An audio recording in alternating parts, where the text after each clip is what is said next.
नमस्कार। इस समय आप देख रहे हैं news in India. News in India में आपका स्वागत है। आइए नजर डालते हैं आज की कुछ खास खबरों पर।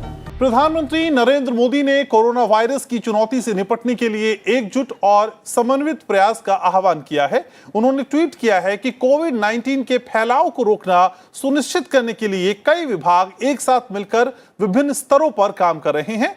नरेंद्र मोदी ने भरोसा दिलाया कि लोगों को स्वस्थ रखने के लिए हर संभव उपाय किए जाएंगे।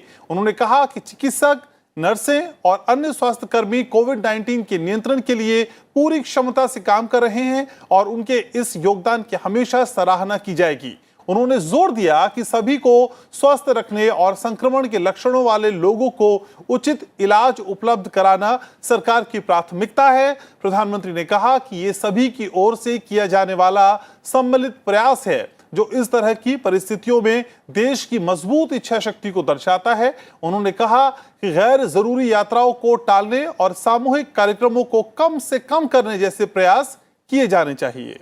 भारत में कोरोना वायरस संक्रमण के 114 मामले सामने आ चुके हैं। ओडिशा में कोरोना वायरस का पहला मामला सामने आया है। वहीं त्रिपुरा में सभी स्कूल, कॉलेजेस, विश्वविद्यालय, सिनेमा हॉल और जिम को कोरोना वायरस को खतरे की वजह से बंद कर दिया गया है। देश में कोरोना वायरस के कुल 114 मामले आ चुके हैं। आज 4 नए केस सामने आए हैं। इनमें ओडिशा, लद्दाख, जम्मू कश्मीर और केरल में एक मामले हैं।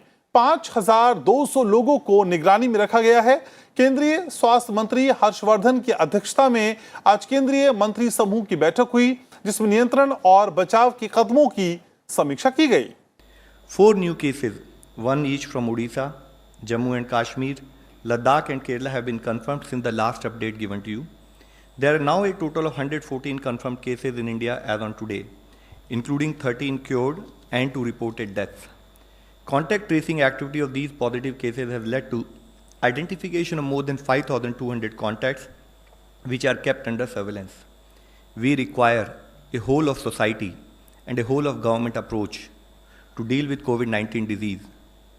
जैसे कि मैं कहना चाहूँगा कि हमें समाज और संपूर्ण सरकार इस मोड में काम कर कोविड-19 को कंट्रोल करना होगा।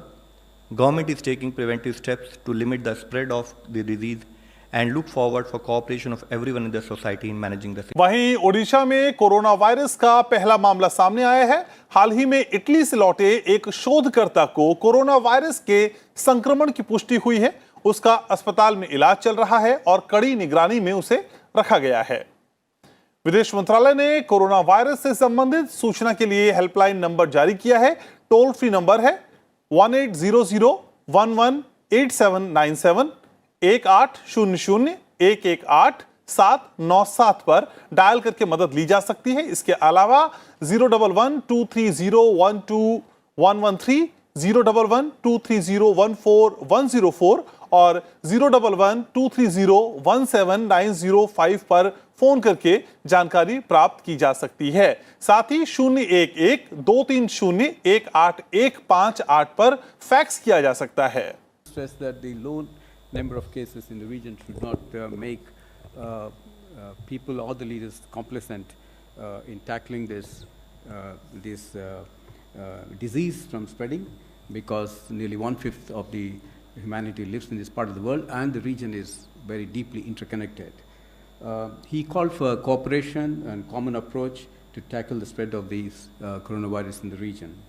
The leaders exchanged ideas and best practices and reiterated their commitment to develop common protocols for dealing with communicable diseases. The proposals that were discussed in the video conference yesterday will now be concretized soon in consultation with the concerned ministries and departments. And I would also like to bring to your attention the creation of the MEA COVID control room, which has now become operational 24/7. The details of which have been intimated to all of you. And the function of the control room is to respond to the concerns of all Indians within the country and also from abroad. So this will be operational 24/7 and our officers are there to tackle any issue that will come in course of time. Thank you. वहीं दिल्ली के मुख्यमंत्री अरविंद केजरीवाल ने कहा है कि दिल्ली में 31 मार्च तक के लिए सभी जिम, नाइट क्लब बंद किए गए हैं। 50 से ज्यादा लोगों को एक जगह इकट्ठा होने की इजाजत नहीं है। केवल शादी में ही छूट रहेगी, लेकिन हो सके तो शादी को भी टाल दें। और केंद्र सरकार के साथ मिलकर इसको स्थिति से निपटने के लिए सभी उचित कदम उठा रहे हैं। दिल्ली में अभी तक 7 केसेस टोटल हुए। उन 7 में से 1 के अंदर दुर्भाग्यवश उनकी मौत हो गई। 2 केसेस है जो ठीक होके अपने अपने घर चले गए। 4 केसेस हैं जो अभी हॉस्पिटल के अंदर हैं और वो भी रिकवरी पे हैं, तो उम्मीद है कि वो भी जल्दी ठीक होके घर चले जाएंगे। पेशेंट्स को जहाँ जहाँ क्वारंटाइन करने की ज़रूरत है हमें वहाँ हम लोग क्वारंटाइन कर रहे हैं। अगर इलाज अचानक से अगर ये फैलता है और ट्रीटमेंट की, हॉस्पिटलाइजेशन की बड़े स्केल पे ज़रूरत पड़ती है, तो उसके लिए भी हमने सफिशेंट बेड्स, 500 से ज़्यादा बेड्स तैयार किए हुए हैं। अगर ज़रूरत पड़ेगी तो हॉस्पिटलाइजेशन की हम उसके लिए भी तैयार हैं। अभी तो ज़रूरत नहीं है। बहुत सारे जो इनके कॉन्टैक्ट्स में आए थे, जो पेशेंट्स हैं इनके कॉन्टैक्ट्स में जो आए थे, उनको होम क्वारंटाइन करवा रहे हैं। उनसे सबसे ख़ास तौर से आप सभी मीडिया के साथियों से निवेदन है कि उनसे आप लोगों के ज़रिए अपील करना चाहता हूं कि जिन जिन लोगों को होम क्वारंटाइन है वो बहुत सख्ती के साथ अपने घर में एहतियात बरतें और लोगों के साथ घुले मिले ना। ये उनके लिए, उनके परिवार के लिए और समाज के अन्य सदस्यों के लिए बहुत ज़रूरी है कि इसको, बीमारी को फैलने से रोका जाए। तो जिन जिन लोगों को होम क्वारंटाइन कहा गया है उनके लगातार हम टच में रहते हैं, लेकिन उनसे निवेदन है कि वो उसको सख्ती के साथ करें। आज के अभी तक हम ऑलरेडी स्कूल्स, कॉलेजेस, आंगनवाड़ीज़ और स्विमिंग पूल्स को 31 मार्च तक बंद करने के ऑर्डर दे चुके हैं। आज ये निर्णय लिया गया कि जिम, नाइट क्लब्स, स्पाज, इनको भी 31 मार्च तक बंद करने के ऑर्डर्स दिए जा रहे हैं। और दूसरी जो भी गैदरिंग्स हैं, अदर गैदरिंग्स, 50 से ज़्यादा गैदरिंग्स, चाहे religious, social, family, political, cultural, ऐसे कोई भी गैदरिंग अलाउ नहीं की जाएगी 50 से ज़्यादा। अभी इसमें शादी को एक्सक्लूड किया गया है, लेकिन हमारी अपील है सबसे कि अगर हो सके तो शादी की डेट्स को पोस्टपोन कर दें। लेकिन अगर कोई बहुत अर्जेंट है तो शादी की डेट को, शादियों को इससे एक्सक्लूड किया गया है, क्योंकि इसमें रिलीजियस, सोशल, फैमिली, पॉलिटिकल और कल्चरल गैदरिंग्स को एक्सक्लूड को अलाउ नहीं किया जाएगा। इसके अलावा आज सभी एमसीडी कमिश्नर्स को और सभी एसडीएम्स को ये आदेश दिए गए हैं कि बड़े स्तर के ऊपर जगह जगह पब्लिक प्लेसेस में साबुन और पानी का इंतज़ाम, मोबाइल, एक तरह से वॉश बेसिन्स का इंतज़ाम किया जाए जगह जगह पब्लिकली, ताकि लोग ज़्यादा से ज़्यादा समय समय पे अपने साबुन से हाथ धो सकें। तो सबको टारगेट दिए जाएंगे कि हर एसडीएम को अपने अपने एरिया के अंदर इतनों का इंतज़ाम करना है। उसी तरह से हैंड सैनिटाइज़र्स, जहाँ जहाँ, जैसे मान लीजिए किसी बिल्डिंग है, सिक्योरिटी गार्ड है, तो सिक्योरिटी गार्ड के ऊपर पास हैंड सैनिटाइजर्स रख देंगे। तो जो भी बिल्डिंग में जाता है और बिल्डिंग से बाहर निकलता है वो अपने हाथ सैनिटाइज करके निकले। इस तरह से जहाँ जहाँ ज़्यादा से ज़्यादा जगहों पे, पब्लिक प्लेसेस पे हैंड सैनिटाइजर्स रखे जा सकते हैं, वहाँ पे हैंड सैनिटाइजर्स रखे जाएंगे। मेरी फिर से लोगों से अपील है कि ये सरकार अपने स्तर पे जो जो कदम उठा सकती है उठा रही है, और जितना ज़्यादा सहयोग जनता से मिलेगा तभी ये सभी एफर्ट सक्सेसफुल होंगे। हम पूरी दुनिया में देख रहे हैं कि किस तरह से कुछ देशों के अंदर ये इतने बड़े स्तर के ऊपर फैल गया कि अब उन्हें कंट्रोल कर पाना मुमकिन नहीं हो रहा। हमारे देश के अंदर फॉर्चुनेटली ये अभी तक कंट्रोल हो पाया है। तो सबसे पहली चीज़ कि हाथ मिलाना बिल्कुल बंद कर दें किसी के साथ। दूसरी चीज़ कि ज़्यादा से ज़्यादा पूरे दिन के अंदर अपने हाथ धोते रहें, साबुन से धोते रहें। और तीसरा, अपने हाथ को आँख, नाक और मुंह पे टच ना करें, अपने फेस के ऊपर हाथ को टच ना करें। अगर ये 3 चीज़ें हम कर लेते हैं तो काफ़ी हद तक हम अपने आप को बचा सकते हैं। इसके अलावा बिहार के मुख्यमंत्री नीतीश कुमार ने ऐलान किया है कि कोरोना से संक्रमित व्यक्ति का मुख्यमंत्री चिकित्सा सहायता कोष योजना के तहत पूरा खर्च उठाया जाएगा। राज्य में कोरोना वायरस की वजह से अगर किसी की मौत होती है तो उसके परिजन को 4 लाख रुपए का मुआवजा दिया जाएगा। साथ ही कोरोना वायरस के संक्रमण को देखते हुए बिहार में विधानसभा सत्र अनिश्चितकालीन के लिए स्थगित कर दिया गया है। मुख्यमंत्री चिकित्सा सहायता कोष से इसका वहन करेगी सारा खर्च जो भी खर्च होगा। साथ ही इस रोग से किसी की मृत्यु हो जाती है दुर्भाग्यवश, तो उनके निकटतम आश्रित को मुख्यमंत्री राहत कोष से 4 लाख रुपए की मदद दी जाएगी। सरकार के समूह ग और डी वाले घ वाले अवक्रमित अवर्गीकृत कर्मियों को एक दिन बीच कर कार्यालय आने की व्यवस्था लागू की जा रही है। रोज नहीं, एक दिन बीच कर करके लोग ऑफिस में आएंगे, ताकि कार्यालयों में एक साथ बहुत जुटाव नहीं हो, भीड़ नहीं हो, इस बात का ध्यान रखा गया। शिक्षकों एवं सरकारी कर्मचारियों की भी इस बीमारी से बचाव के उपायों पर प्रशिक्षण दिया जाएगा। इसके अतिरिक्त भविष्य में स्थिति को देखते हुए जो भी आवश्यक होगा उसके लिए निर्णय लिए जाएंगे। एक एक चीज पर लगातार सजगता। बिहार सरकार इस खतरे के प्रति पूरी तरह से सचेत है और इसके संक्रमण को रोकने के लिए लगातार आवश्यक कदम उठा रही है। कोरोना वायरस से लोगों को डरने की जरूरत नहीं है, बल्कि इसके प्रति सजग एवं जागरूक रहने से ही लोग इससे अपना बचाव कर पाएंगे। हम सब मिलकर, सारे लोग सब मिलकर के, सरकार में हो बाहर हो, जितने भी इस बात को लेकर के कॉन्शियस लोग हैं, सब लोगों को मिलकर इस खतरे का सामना करना है। हम लोग मिलकर करेंगे। कहीं से भी कोई सूचना हुई, आपस में थोड़ा संपर्क हम लोगों का कायम होना चाहिए। किसी भी इलाके के बारे में कहीं कोई जानकारी आती है, कोई सूचना मिलती है, तो हम तो चाहेंगे उसकी व्यवस्था करेंगे। हमारे कार्यालय में भी आप जिस समय भी फोन करिएगा, उसकी चिंता नहीं, हम सब इंतजाम करेंगे कि कोई तरह से कोई सूचना प्राप्त हो जाए, उसके बारे में तुरंत जो कुछ भी करना है किया जाएगा। तो इस तरह से ये अवेयरनेस सबसे ज्यादा जरूरी है। डर से ज्यादा जरूरी है अवेयरनेस का, जागृति का। हम सब लोगों को सजग रहना है। और एक चीज के बारे में और कह देना चाहते हैं कि ये जो आप देख रहे हैं कि ऐसा ना जलवायु परिवर्तन हुआ है, अब ये मार्च महीने में क्या माहौल है, कितनी वर्षा हो रही है, क्या टेम्परेचर है, ये देख करके बहुत चिंता हो रही है कि सचमुच ये जलवायु का परिवर्तन हो रहा है। हम लोग जो भी मिलकर के कोशिश कर रहे हैं वह तो अपनी जगह पर है, लेकिन जो भी इस बार मार्च में भी हुआ, फरवरी में हुआ, उसमें तो 24 से 26 फरवरी में असामयिक वर्षा और ओलावृष्टि के कारण राज्य के 11 जिलों में 31,929 हेक्टेयर में फसल क्षति हुई। इसका आकलन किया गया और कृषकों को कृषि इनपुट अनुदान वितरण करने के लिए राशि का आवंटन कर दिया गया। वो काम किया जा रहा, लेकिन ये तो फरवरी में हुआ था। जो मार्च में हो गया है उसके बारे में हम कह देना चाहते हैं। मार्च महीने में एक तो दिनांक 4 से 6 मार्च, यानी 3 दिन, 4, 5, 6 मार्च, और फिर अभी कल तक 13, 14, 15 मार्च को राज्य के विभिन्न जगहों पर हुए असामयिक वर्षा के कारण सभी जिलों में लगे फसल के क्षति होने की सूचना प्राप्त है, यानी रबी के फसल पर असर पड़ रहा है।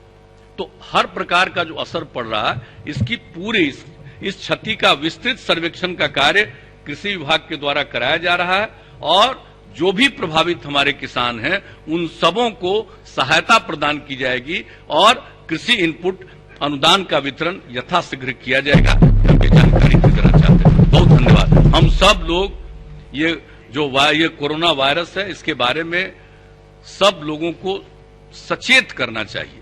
यही हम विनम्र प्रार्थना करेंगे। इसके लिए दूसरा कोई विकल्प नहीं है और अच्छा है कि अपने यहां नहीं हो। आज भी कितने लोग बाहर से चले आते हैं, रोज सुबह एयरपोर्ट पर जाइए तो बाहर से लोग आते रहते हैं। तब सब अब वहां पर न सिर्फ उसको देखने की व्यवस्था अब आज से कर दिया गया कि अधिकारीगण वहां पर रहेंगे, 1-2 वरिष्ठ अधिकारी वहां पर रहेंगे कि भाई एक एक लोग जो बाहर से आ रहे हैं उनका पूरा का पूरा स्क्रीनिंग उसको देख लिया जाए ताकि किसी तरह का कोई संकट न हो। यह सब कोशिश की जा रही है, लेकिन फिर भी हम दोबारा कहेंगे, जो भी जानकारी या जो भी आइडिया, न सिर्फ जानकारी बल्कि किन्हीं को भी एक आइडिया लगता है कि ये काम करना चाहिए तो जरूर उसके बारे में सूचना करिए। और हम लोग भाई सामूहिक तो बैठक करने पर कर रहे हैं, लेकिन आपस में तो मिल सकते हैं, जरूरत पड़ने पर आपस में तो बातचीत हम लोग कर ही सकते हैं ना। तो वो सब भी करना चाहिए और सबको मिल करके इस परिस्थिति का सामना करना चाहिए। बहुत बहुत धन्यवाद। और कोरोना वायरस संक्रमण से यूरोप में हालत बेहद खराब है। इटली में एक दिन में 368, स्पेन में 100 से ज्यादा लोगों की मौत के बाद जहां यूरोप में अब तक मरने वालों का आंकड़ा 2000 को पार कर गया है, वहीं दुनिया भर में कोरोना वायरस से अब तक हुई मौतों का आंकड़ा 6000 को पार कर गया है। इटली में हालात सबसे ज्यादा खराब हैं, जहां रविवार को कोरोना वायरस से 368 लोगों की मौत हुई है। यह भी अभी तक एक दिन में होने वाली सबसे अधिक मौतें हैं। इससे इस वायरस के संक्रमण से मरने वालों की संख्या बढ़कर 1809 हो गई है, यानी 1809 हो गई है। स्पेन में कोरोना वायरस से संक्रमण के आज 1000 नए मामलों की पुष्टि हुई है, जबकि 290 से ज्यादा लोगों की मौत हुई है। इटली के बाद स्पेन यूरोप का कोरोना वायरस से दूसरा सबसे प्रभावित देश है। फ्रांस की करें बात तो फ्रांस में भी कोरोना वायरस से पिछले 24 घंटे में 36 लोगों की मौत हुई है। एक और जहां फ्रांस में रेस्टोरेंट पूरी तरह से बंद कर दिए गए हैं, कैफे बंद कर दिए गए हैं, सिनेमा घर और नाइट क्लब भी बंद हैं। ऐसे में हंगरी में भी कोरोना वायरस संक्रमण से पहली मौत की पुष्टि हो चुकी है। इसके अलावा बात ईरान की हो तो ईरान में कोरोना वायरस से 129 और लोगों की मौत के बाद मरने वालों का आंकड़ा 853 पहुंच गया है। वहीं संक्रमित लोगों की संख्या 15,000 के करीब पहुंच चुकी है। अगर मौत के आंकड़ों की ही बात करें तो चीन और इटली के बाद ईरान तीसरे स्थान पर है, जहां इतनी बड़ी संख्या में लोगों की मौत हुई है। कोरोना वायरस को देखते हुए अदालतें भी जरूरी एहतियात बरत रही हैं।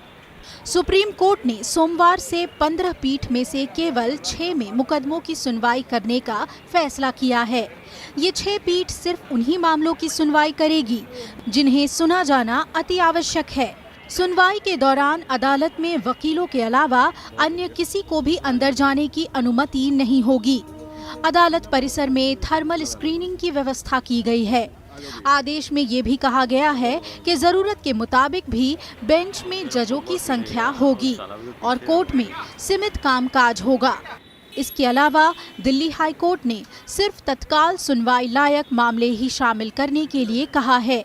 इसके अलावा दिल्ली हाई कोर्ट ने सभी जिला अदालतों के लिए दिशा निर्देश जारी किए हैं। राज्यसभा में आज विशेष उल्लेख के तहत कोरोना वायरस का मुद्दा उठाया गया। तृणमूल कांग्रेस के डेरेक ओब्रायन ने कोरोना से बचाव के उपायों को स्थानीय और क्षेत्रीय भाषाओं में लोगों तक पहुंचाने का सुझाव दिया। बीजेडी के डॉक्टर सस्मित पात्रा ने एटीएम मशीन को सैनिटाइज किए जाने और टेस्ट लैब की संख्या बढ़ाए जाने की मांग की है। सभापति एम वेंकैया नायडू ने कहा कि सरकार को कोरोना वायरस को लेकर जो फैलाई जा रही है उनको अफवाहें, उनके बारे में स्पष्टीकरण देकर इनको दूर करना चाहिए। मैं इस विधेयक का समर्थन करता हूं। अभी हमारे विद्वान साथी जब मैं प्रवेश किया हाउस में, जयराम रमेश जी बोल रहे थे और मुझे आश्चर्य ये हो रहा है कि संस्कृत विश्वविद्यालय पर चर्चा हो रही है और ज़्यादातर लोग अंग्रेजी में बोलते। मैं धन्यवाद देना चाहूँगा दादा सुखेंदु को कि उन्होंने संस्कृत में बोला, क्योंकि अतीत से धीरे धीरे जो हमारे देश की अपनी नेटिव जो भाषाएं हैं, देसी भाषाएं हैं, वो ख़त्म हुई हैं बाहर की भाषाओं के प्रयोग से ही। एक वक्त था जब संस्कृत ही बोली जाती थी और सारे हमारे शास्त्र, पुराण, वेद सब कुछ संस्कृत में ही हैं, अब भी हैं, पढ़ाए जाते हैं, पढ़े जाते हैं। लेकिन वो भी धीरे धीरे बिल्कुल बैसाखियों के सहारे चलने लगी, क्योंकि हम पढ़ते हैं, बहुत अच्छे संस्कृत में नंबर आते हैं, लेकिन जब बोलने की बात आती है तो बोलना बड़ा मुश्किल हो जाता है, क्योंकि जब कोई चीज़ अभ्यास में नहीं रहती है तो उस पर आना मुश्किल हो जाता है। तो अच्छी बात यह है कि आपने 3 विश्वविद्यालयों को जो उसमें से डीम्ड टू बी यूनिवर्सिटीज़ थी, एक राष्ट्रीय संस्थान था संस्कृत संस्थान, उनको विश्वविद्यालय बनाने का इसमें प्राविधान किया है। लेकिन इसमें इतने सारे आपने क्लॉज दे दिए हैं और इतने बहुत, जब भारी कानून हो जाता है तो मूल लक्ष्य से चीज़, जो उद्देश्य आपका है, उससे भटक जाते हैं लोग। उसी में उलझे रहते हैं कि कैसे अपॉइंटमेंट होगा, कैसे सस्पेंशन होगा, कैसे बहाली होगी, किस तरह से। आपने टीचर्स के अपॉइंटमेंट की भी व्यवस्था की है, उसमें कहा है। लेकिन संस्कृत के लिए जब विश्वविद्यालय खोल रहे हैं तो शुरू में जो अपॉइंटमेंट होते हैं तो उसकी पहली श्रेणी लेक्चरर की होती है, उसके बाद associate professor, assistant professor, professor की होती। आपने उसमें कोई लेक्चरर के प्रोविज़न नहीं किया है, जो इसमें दिया हुआ है। रूल्स में करेंगे अलग बात है, लेकिन इसमें उसका कोई प्रोविज़न नहीं। इसी तरीके से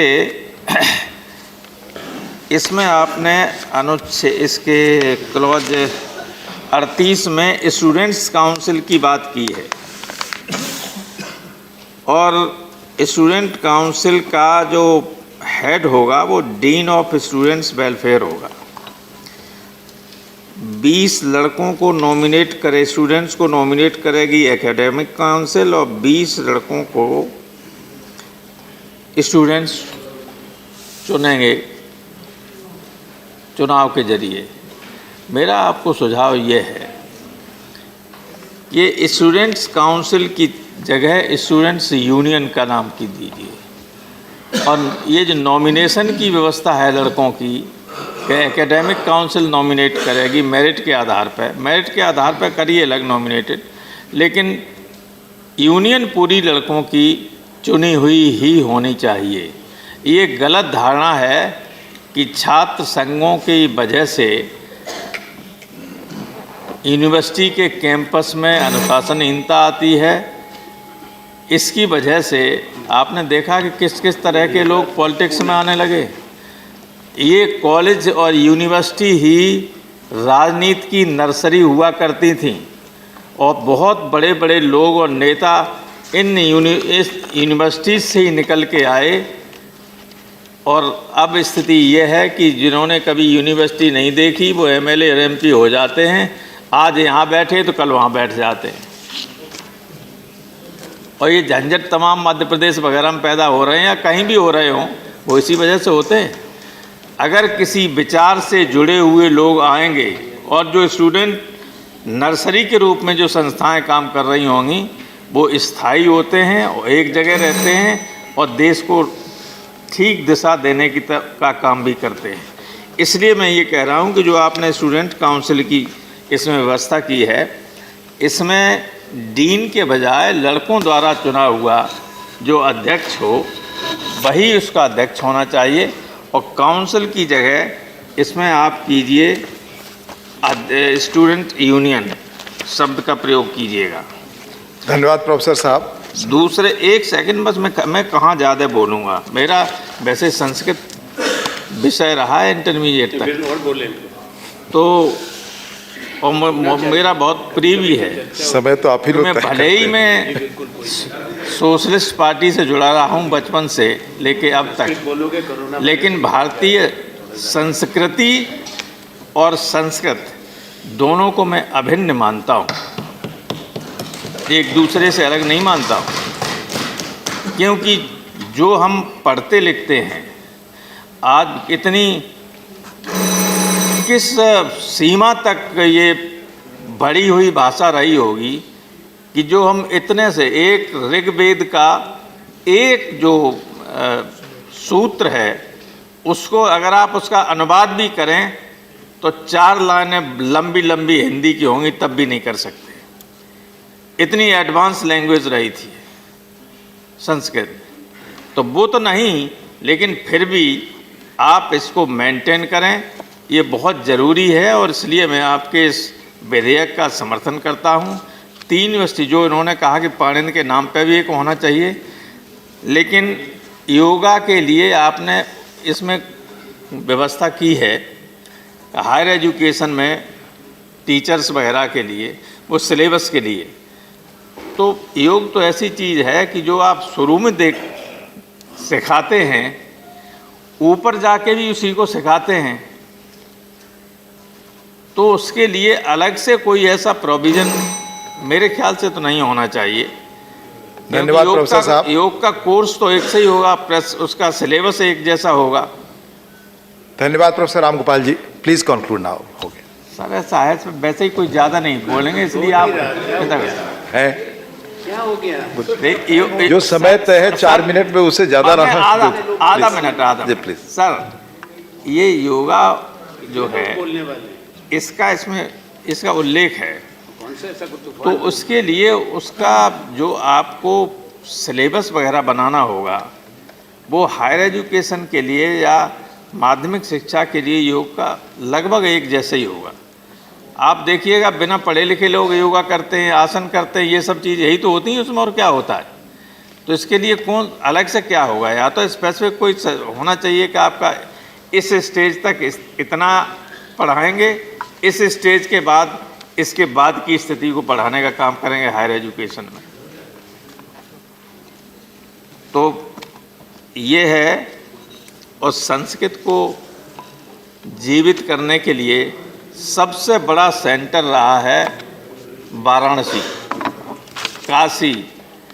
काशी में राज्य का संस्कृत विश्वविद्यालय है, उसकी स्थिति ठीक नहीं है, और काशी विश्वविद्यालय के अंदर भी बहुत बड़ा एक पूरी फैकल्टी है संस्कृत की। इनको काशी विश्वविद्यालय हिंदू यूनिवर्सिटी जो है, बनारस हिंदू यूनिवर्सिटी, ये सेंट्रल यूनिवर्सिटी है, उसके उस विभाग को भी ठीक तरीके से अगर चलाएं, तो जो संस्कृत का केंद्र रहा है एक तरीके से इस देश में, बनारस, काशी पढ़ने जाते थे लोग। जब काशी में कोई विद्वान नहीं मिलता था, तब भगवान कृष्ण को संदीपनी गुरु छोड़ के चले आए थे काशी, तब वहाँ जाना पड़ा, वरना वो भी वहीं जाते। इसलिए काशी पर भी ध्यान रखिए, ये मैं आपसे अनुरोध करना चाहता हूँ। इसके साथ मैं आपके इस विधेयक का समर्थन करता हूँ।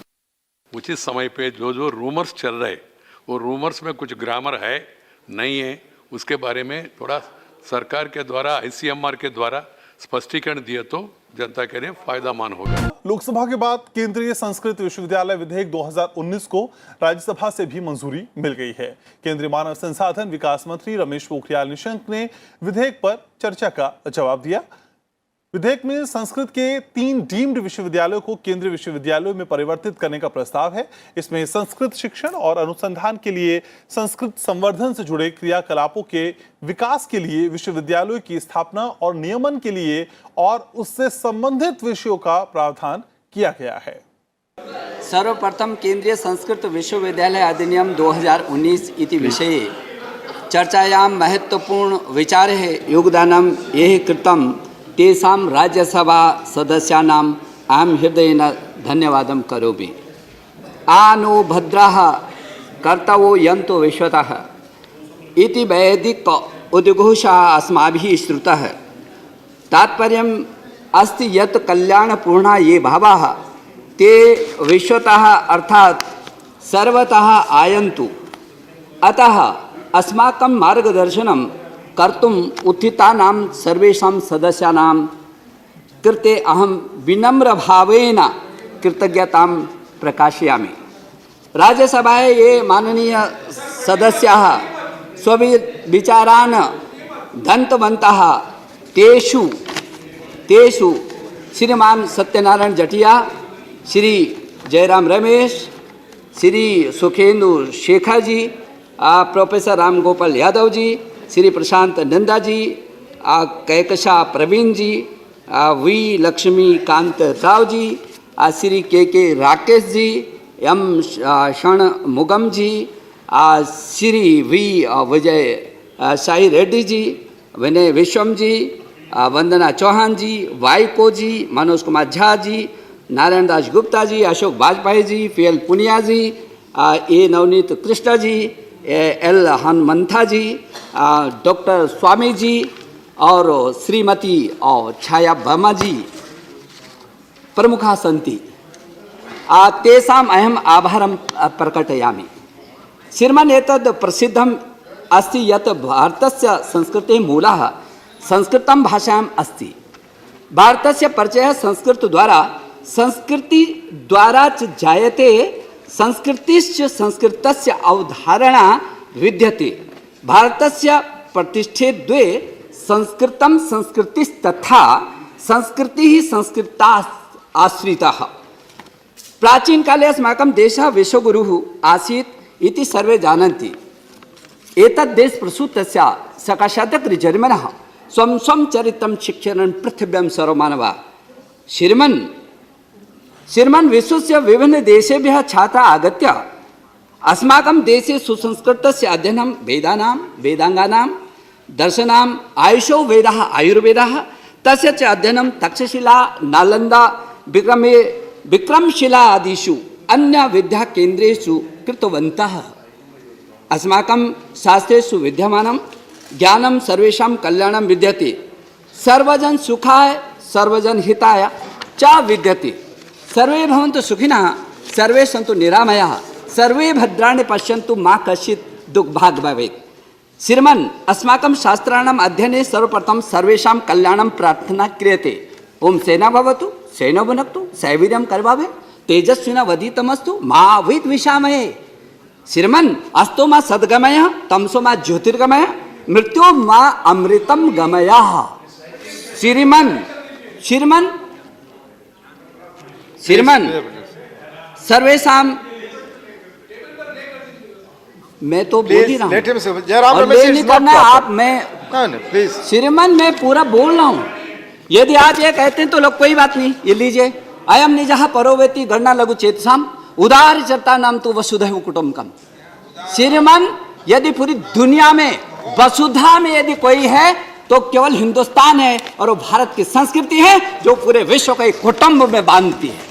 और इतना ही नहीं श्रीमन्, मैं समझता हूं कि ये जो विश्व का विश्वम अस्माकं परिवारः अस्ति, पूरे विश्व को, जयराम रमेश जी मैं कहना चाहता हूं कि पूरे विश्व को भारत की संस्कृति ने श्रीमन् एक कुटुंब के रूप में माना है।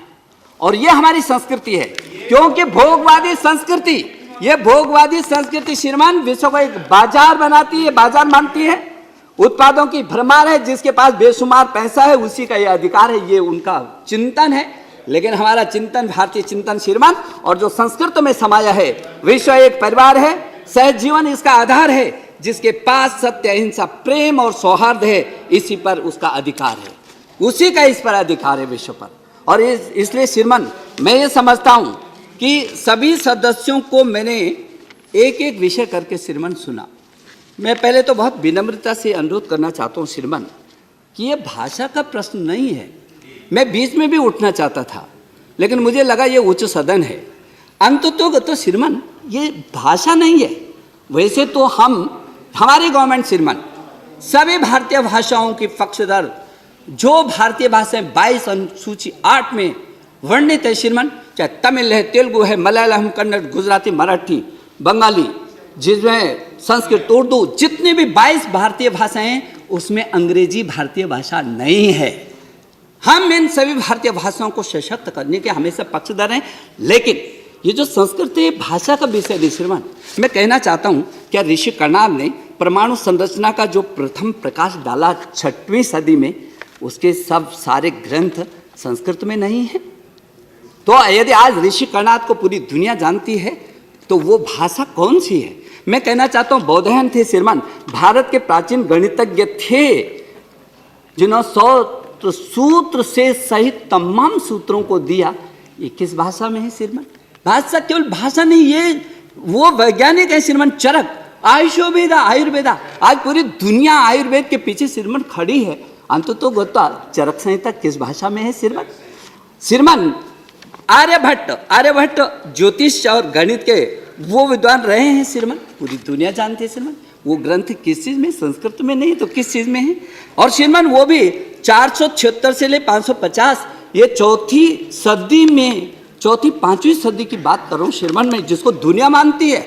नागार्जुन, ये नागार्जुन महान रसायन शास्त्री थे श्रीमान, ये 9वीं सदी में पैदा हुए। इसके ग्रंथ कहाँ है, किस में है श्रीमान? सारे संस्कृत में थे।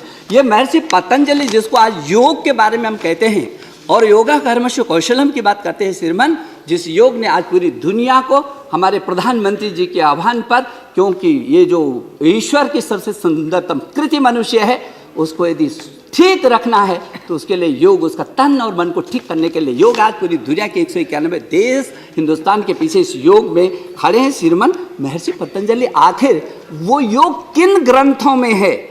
12 मिहिर श्रीमान जल विज्ञान और भू विज्ञान के उतने बड़े वैज्ञानिक रहे हैं, उनके जितने ग्रंथ हैं वो किस में है श्रीमान? महावीराचार्य 20 गणित के और तमाम आप श्रीमान इससे विज्ञ होंगे कि 8वीं सदी के ये भारतीय गणितज्ञ, ये सारे के सारे तो संस्कृत में है श्रीमान। श्रीधर आचार्य से लेकर के श्रीमान, यदि मैं सिर्फ इतना पढ़ना चाहूँ, चाहे पिंगल हो चाहे सुश्रुत, जो शल्य चिकित्सा का जनक वो सुश्रुत थे, वो कब के हैं श्रीमान और वो किस भाषा में? इसको भाषा के साथ जोड़ करके हमारे देश की सैकड़ों वर्षों की गुलामी ने हमको मानसिक गुलामी के तहत भी किया, आज उससे उभरने की जरूरत है। और इसलिए यदि हमारी गवर्नमेंट ने ये कहा 2014 में कि ये 3 संस्कृत विषय, संस्कृत नहीं पढ़ाते, वो सभी विषयों को पढ़ाते श्रीमान, वो संस्कृत नहीं पढ़ाते, वो विज्ञान भी पढ़ाते हैं, ज्योतिष भी पढ़ाते हैं, वो रसायन भी पढ़ाते हैं। ये तो भाषा, आज यदि श्रीमान मैं ये कहूँ कि अंग्रेजी में जितने भी स्कूल बोलते हैं वो अंग्रेजी भाषा का प्रचार प्रसार कर रहे हैं, तो तब तो इस देश में हजारों लाखों करोड़ जो पैसा चाहे स्कूलों में किसी के वेतन पर जा रहा है, चाहे अवस्थापना पर जा रहा है, तब तो ये माना जाएगा कि ये सारा का सारा पैसा अंग्रेजी पे जा रहा है। श्रीमान विषय इस बात का नहीं है श्रीमान। भास्कराचार्य द्वितीय गुरुत्वाकर्षण के बारे में उन्होंने तब चर्चा की थी, वो 11वीं सदी में की थी श्रीमान। वो संस्कृत के ही जो उनका ग्रंथ है सिद्धांत शिरोमणि, वो 6वें श्लोक में उन्होंने उस जमाने में 11वीं सदी में कहा था श्रीमान। इसलिए श्रीमान ये जो भारत है श्रीमान, इसको विश्वगुरु कहा गया है श्रीमान। ये ऐसे विश्वगुरु नहीं कहा गया, ज्ञान विज्ञान और अनुसंधान के क्षेत्र में श्रीमान इसको हर दिशा में लीडरशिप दी है मेरे हिंदुस्तान ने। समय की थपेड़ों के साथ गुलामी ने भले ही हमको, चाहे वो मुगल शासक रहे हों चाहे अंग्रेज रहे हों, हमारी जड़ों से हमको दूर करने की कोशिश की, लेकिन श्रीमान यूनान मिस्र रोमा सब मिट गए जहाँ से, अब तक मगर है बाकी नामो निशा हमारा। और कुछ बात है कि हस्ती मिटती नहीं हमारी, वो यही बात है श्रीमान, ये बात है जो हमारा गौरव है श्रीमान। और इसलिए श्रीमान मैं ये कहना चाहता हूँ, मैं ये भी कहना चाहता हूँ, ये जो 3 संस्कृत के डीम्ड विश्वविद्यालय थे, ये 60 में किसने बनाए श्रीमान? 60 में 70 तक कौन थे? राधा कृष्णन जी सहित किन किन लोगों ने, गांधी जी सहित रमन, सीवी रमन ने क्या कहा था श्रीमान? सीवी रमन जो इस देश के भारत रत्न और प्रख्यात वैज्ञानिक रहे हैं और नोबेल विजेता रहे हैं, उन्होंने कहा था श्रीमान संस्कृत के अध्ययन के बिना एक सच्चे भारतीय और सच्चे विद्वान व्यक्ति नहीं बन सकते। ये मैं नहीं बोल रहा हूँ श्रीमान, ये सीवी रमन ने कहा। श्रीमान डॉक्टर राजेंद्र प्रसाद जी ने क्या कहा? हमारी पूरी संस्कृति, साहित्य और जीवन तब तक अधूरा रहेगा जब तक हमारे विद्वान, हमारे विचारक और हमारे शिक्षाविद संस्कृत से अनभिज्ञ रहेंगे। ये मैं नहीं कह रहा हूं, ये डॉक्टर राजेंद्र प्रसाद जी कह रहे हैं। फखरुद्दीन अली अहमद ने श्रीमान कहा कि संस्कृत किसी संप्रदाय या पंथ की भाषा नहीं है, या हर भारतीय की भाषा है। श्रीमान मैं सोचता हूं, श्रीमान जो अरबिंदो आश्रम के श्रीमान ने कहा संस्कृत हमारे रक्त से बहती है, या केवल संस्कृत है जो एकता को स्थापित करती है। और जवाहरलाल नेहरू जी ने अपनी डिस्कवरी ऑफ इंडिया में लिखा श्रीमान, अगर मुझसे पूछा गया कि भारत के पास सबसे बड़ा खजाना कौन सा है और उसकी सबसे बड़ी विरासत कौन सी है, तो मैं इस बात को बेबाकी से जवाब दूंगा कि यह संस्कृत भाषा है, साहित्य है और यह इसी में सम्मिलित है, इसकी शानदार विरासत है। यह मैंने नहीं कहा श्रीमान, ये जो लोग अभी संस्कृत का विरोध कर रहे थे, ये उनके नेता ने और हमारे देश के प्रथम प्रधानमंत्री जी ने कहा है श्रीमान। श्रीमान मैं ये कह रहा हूं, ये कहा गया श्रीमान अब्दुल कलाम साहब ने कहा मैं संस्कृत का विशेषज्ञ नहीं हूँ, मेरे कई मित्र हैं जो संस्कृत के पारंगत है। संस्कृत एक सुंदर भाषा है, इसलिए हमारे समाज को अनादिकाल से समझ रखा है। आज कई राष्ट्र संस्कृत लेखन पर शोध करने की कोशिश कर रहे हैं, जो हमारे प्राचीन धर्म ग्रंथ हैं। मैं समझता हूँ कि संस्कृत ज्ञान का खजाना है। श्रीमान मैं ये कहना चाहता हूँ, आपके साथ हैं। धन्यवाद, बहुत धन्यवाद सर, बहुत धन्यवाद सर, धन्यवाद सर मैं ये कह रहा हूँ, आप कम्युनिकेट सर मैं ये कह रहा हूँ, धन्यवाद सर बहुत बहुत धन्यवाद। और मैं आभारी हूँ, मैं सर बहुत आभारी हूँ कि सब लोग आज संस्कृत के इस बिल पर बहुत अच्छे से विचार हुए हैं। लेकिन जहाँ दो चीजें थी श्रीमान, कि ये केवल भाषा का विषय नहीं है, इस पे संस्कृत पे जरूर और व्यापक चर्चा होनी चाहिए, इसके ज्ञान विज्ञान और अनुसंधान पर चर्चा होनी चाहिए। मैं आपको ये खुशी के साथ इस बात को कहना चाहता हूँ श्रीमान, अभी चर्चा हो रही थी कि यहाँ 1 लाख 1.5 लाख केवल संस्कृत 15,000 संस्कृत छात्र हैं। 120 विद्यालयों के हजारों महाविद्यालयों में संस्कृत पढ़ाई जाती है, और जो 20 संस्कृत के विश्वविद्यालय हैं उसमें 5 करोड़ छात्र इसमें संस्कृत पढ़ रहे हैं। श्रीमान मुझे इस बात को कहते हुए खुशी है, Australia, Germany, Austria, Belgium, Denmark, Finland, Britain, Italy, Netherland, Norway, रूस, स्वीडन, स्विट्जरलैंड, जापान, अमेरिका के अनेक प्रांत और नेपाल, चीन, Thailand, Malaysia, Indonesia, Mauritius, Bhutan, Mongolia, Iran, Saudi Arab, Abu Dhabi सहित दुनिया के अधिकांश स्थानों पर आज संस्कृत पढ़ाई जा रही है। और इतना ही नहीं, मैं समझता हूँ कि जो चाहे सिडनी का विश्वविद्यालय बहुत बड़ा केंद्र उसने बनाया है, हार्वर्ड विश्वविद्यालय ने सबसे बड़ा केंद्र बनाया है, कैम्ब्रिज विश्वविद्यालय का केंद्र देखने लायक है संस्कृत का श्रीमान।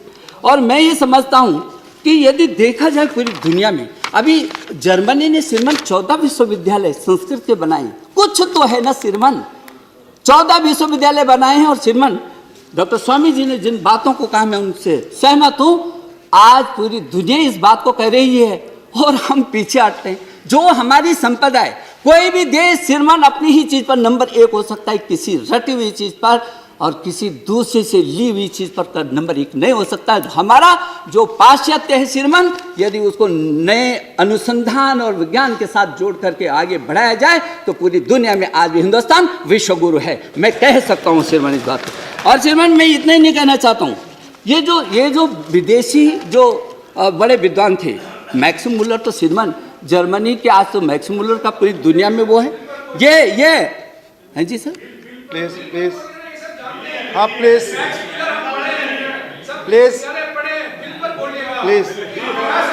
Late him speak please.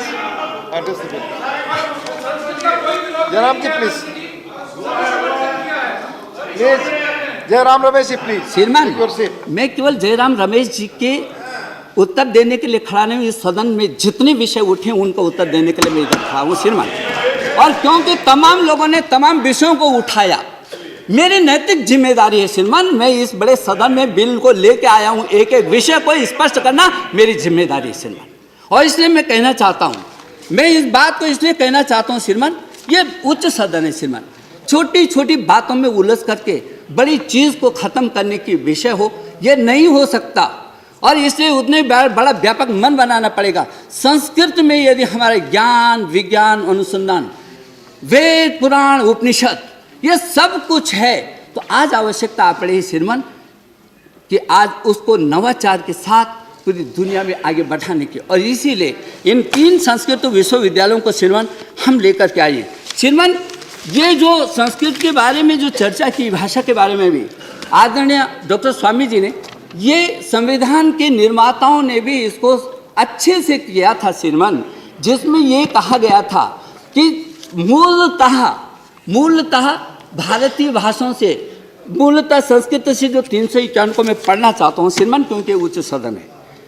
Hindi भाषा के विकास के लिए जो निर्देश इस संविधान में हुआ था श्रीमान, संघ का यह कर्तव्य होगा कि वह हिंदी भाषा का प्रसार बढ़ाए और उसके विकास के लिए जिससे वह भारत की सामरिक संस्कृति के सभी तत्वों और अभिव्यक्तियों के माध्यम बन सके और उसकी प्रकृति में हस्तक्षेप किए बिना हिंदुस्तानी में और 8वीं अनुसूची में विनिर्दिष्ट भारत की अन्य भाषाओं में प्रयुक्त रूप शैली और पदों को आत्मसात करते हुए जहां आवश्यक या वांछनीय हो वहाँ पर उसके शब्द भंडार के लिए मुख्यतः संस्कृत से और गौणता अन्य भाषाओं से शब्द को ग्रहण करके उसकी समृद्धि बढ़ाई जाए।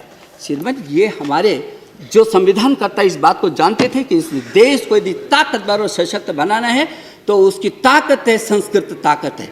और इसलिए मैं कहना चाहता हूँ श्रीमान कि चाहे वो दुनिया के तमाम देश हों और चाहे वो यहाँ हो श्रीमान, बहुत तेज़ी से अब वो वक्त आया है, मैं पीछे नहीं जाना चाहता कि किस कारण से संस्कृत की उपेक्षा का दंश झेलना पड़ा है।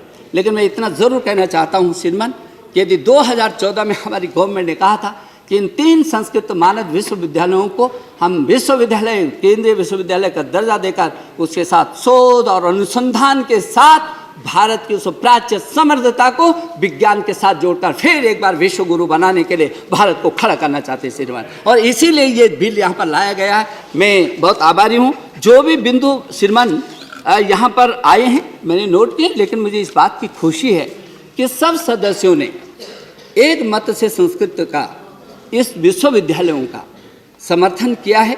और जिन्होंने भाषा में कहा है श्रीमान, हमारे लिए सभी भारतीय भाषाएं श्रेष्ठ हैं। जब भारतीय भाषाएं समृद्ध नहीं होंगी तो हमारा कुछ भी समृद्ध नहीं हो सकता। ये सरकार सभी भारतीय भाषाओं के प्रति संकल्पबद्ध है।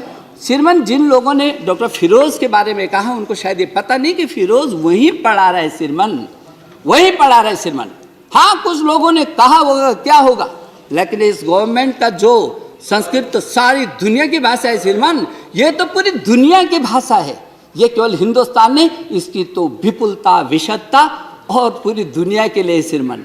और इसलिए मैं एक बार बहुत विनम्र भाव से जिन लोगों ने भी श्रीमान, जिन लोगों ने भी यहाँ पर अपने विचार प्रकट किए उनसे मैं आभार प्रकट करना चाहता हूँ।